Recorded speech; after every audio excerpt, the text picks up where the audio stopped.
Classificação da Constituição, parte 2.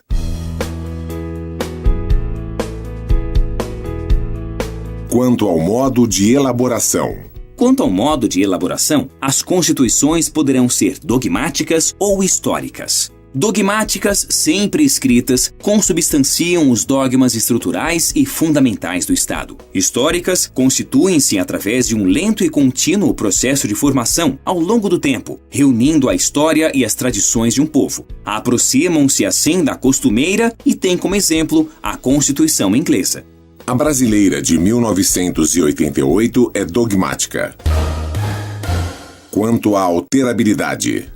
Quanto à alterabilidade, as constituições podem ser classificadas em rígidas, flexíveis, semirrígidas ou semiflexíveis. Rígidas são aquelas que exigem para sua alteração um processo legislativo mais árduo, mais solene, mais dificultoso do que o processo de alteração das normas não constitucionais. Flexível, por sua vez, seria aquela Constituição que não possui um processo legislativo de alteração mais dificultoso do que o processo legislativo de alteração das normas infraconstitucionais. Semiflexível ou semirrígida seria aquela que é tanto rígida como flexível, ou seja, algumas matérias exigem um processo de alteração mais dificultoso do que o exigido para a alteração das leis infraconstitucionais, enquanto outras não requerem tal formalidade. A brasileira de 1988 é rígida.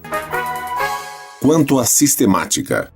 Valendo-se do critério sistemático, Pinto Ferreira divide as constituições em reduzidas ou unitárias e variadas. Reduzidas seriam aquelas materializadas em um só código básico e sistemático, dando como exemplo as brasileiras. Variadas são aquelas que se distribuem em vários textos e documentos esparsos, sendo formadas de distintas leis constitucionais, destacando-se a belga de 1830 e a francesa de 1875. Nesse mesmo sentido, Bonavides distingue as constituições codificadas das legais.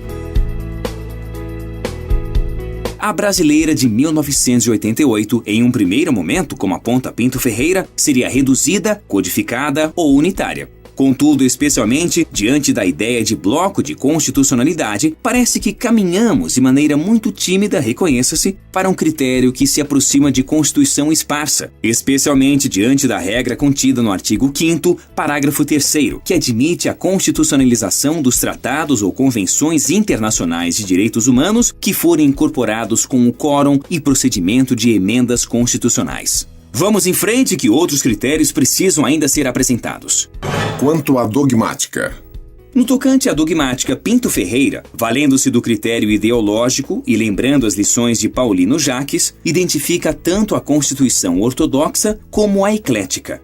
A ortodoxa é aquela formada por uma só ideologia, como por exemplo a soviética de 1977, hoje extinta, e as diversas constituições da China marxista. Por sua vez, eclética seria aquela formada por ideologias conciliatórias, como a brasileira de 1988 ou a da Índia de 1949.